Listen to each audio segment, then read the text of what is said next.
Good morning, students. Welcome back to the new session of learning in this lockdown period. This is your business studies classes of class 11. So, we are starting our today's discussion from government company, which is a part of chapter number 3, that is private, public, and global enterprises. In the last video, we had gone through the public in corporations. Okay. So, what is government company? Okay.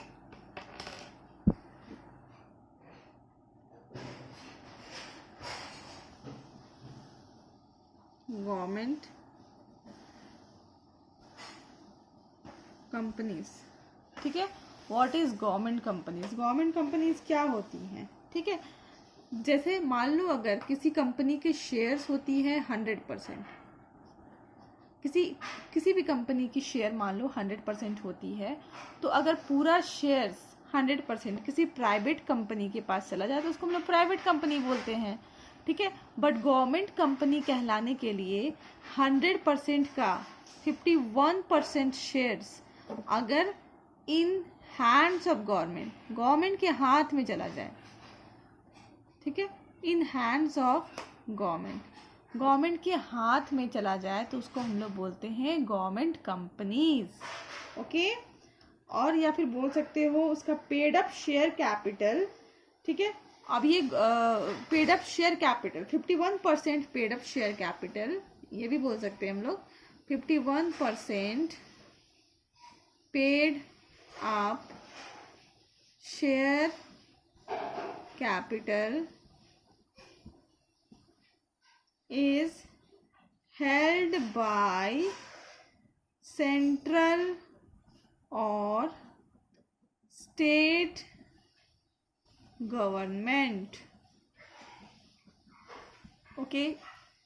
इसका मतलब है 51% का paid up share capital जो होता है किसी भी company का, वो या तो फिर सेंट्रल गवर्नमेंट के पास के हाथों में रहे या फिर स्टेट गवर्नमेंट के हाथों में रहे. दोनों ही केस में हम लोग उसको गवर्नमेंट कंपनीज डिक्लेयर कर देते हैं. ओके. इसके आगे हम देखेंगे ये जो गवर्नमेंट कंपनीज होती हैं इसको रेगुलेट कौन करता है और मैनेज कौन करता है. So these companies are governed and regulated bye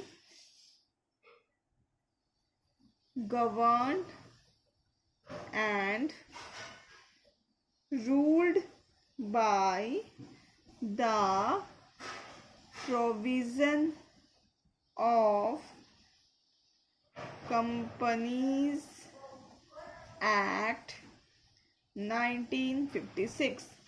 तो क्या है? ऐसे कंपनीज को गवर्न और रूल करता है the provision of companies act 1956. ठीक है. जो कंपनीज एक्ट में जितने भी नियम है ना 1956 में, उसी को हम लोग माइंड में रख करके इसको गवर्न करते हैं या फिर आप बोलो तो उसको रूल करते हैं.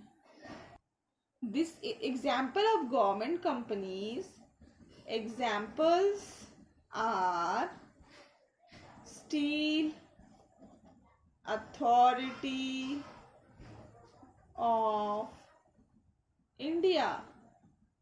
Okay. Steel Authority of India, Hindustan machine tools, उसके बाद आपके दिए हुए हैं state trading corporations. This all are the example of government companies. और हम आगे देखेंगे इसके फीचर्स क्या होते हैं.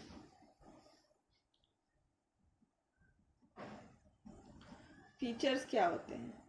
पहला, ठीक है, पहला इसका फीचर है रजिस्ट्रेशन.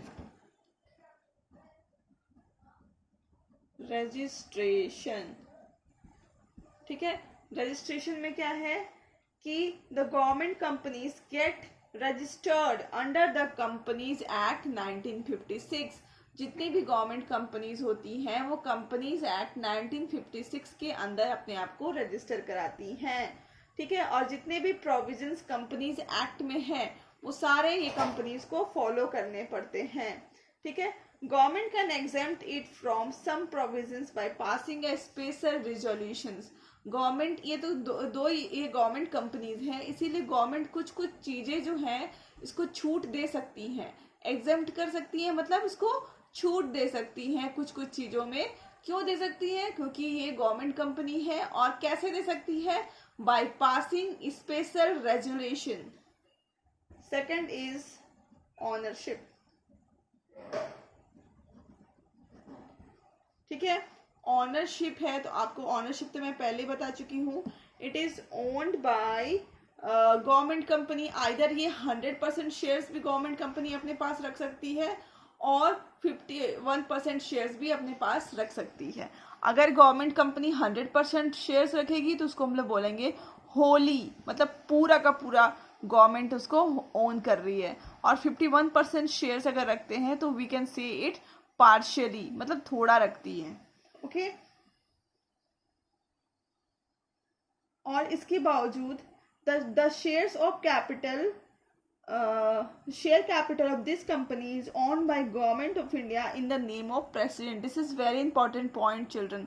यहाँ पे जो ऑनरशिप होता है, जो गवर्नमेंट हेल्ड कर रही है, जितनी भी अपनी शेयर हेल्ड कर रही है, मान लो 51% शेयर हेल्ड कर रही है, 50% किसके नेम पे होता है?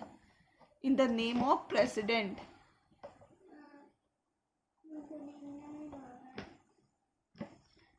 नेम ऑफ प्रेसिडेंट, प्रेसिडेंट के नाम पे होता है। ओके तो किसके नाम पे गवर्नमेंट अपना ये शेयर रखती है? 51% शेयर प्रेसिडेंट के नाम पे रखती है। Third, okay third is management.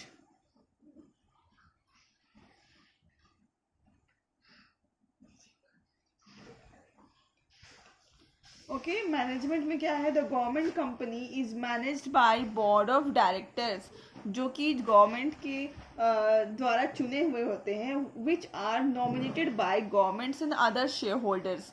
जो शेयर होल्डर्स होते हैं बाकी के, और गवर्नमेंट सारे लोग मिल करके कुछ पर्सन्स को चुनते हैं, जिसको हम लोग बोलते हैं बोर्ड ऑफ डायरेक्टर्स। ठीक है, और यही कंपनी सारे मैनेजमेंट को देखते हैं। Next is separate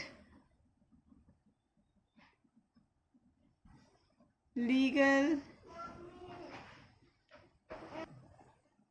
तो it has separate legal entity. Okay इसकी एक अलग लीगल एंटिटी होती है। इसका मतलब ये है कि सारी प्रॉपर्टी अपने नाम पे खरीद सकती हैं और बेच सकती हैं। Fifth is ministerial control.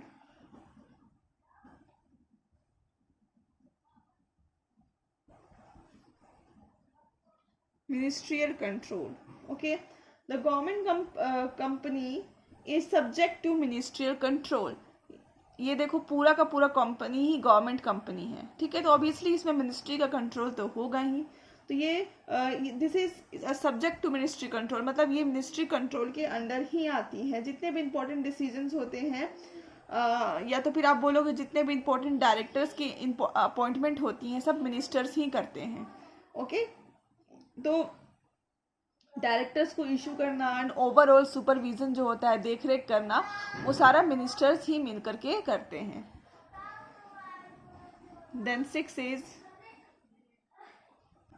Six point is efficient staff. जितने भी स्टाफ रखते हैं वो काफ़ी एफिशिएंट होते हैं। वो इसलिए कि वो मिनिस्टर्स के द्वारा या फिर गवर्नमेंट के द्वारा नहीं रखे जाते हैं, बल्कि वो कंपनी के द्वारा रखे जाते हैं। जो कंपनी होती हैं वो खुद अपना एक पॉलिसी चलाती हैं कि उनको कैसे स्टाफ रखने हैं, क्या उनको एग्ज़ाम्स लेने हैं, और ये सारे स्टाफ्स वो खुद सेलेक्ट करते हैं। So it is possible to get the efficient staff.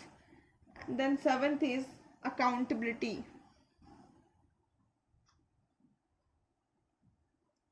Accountability मतलब जवाबदेही।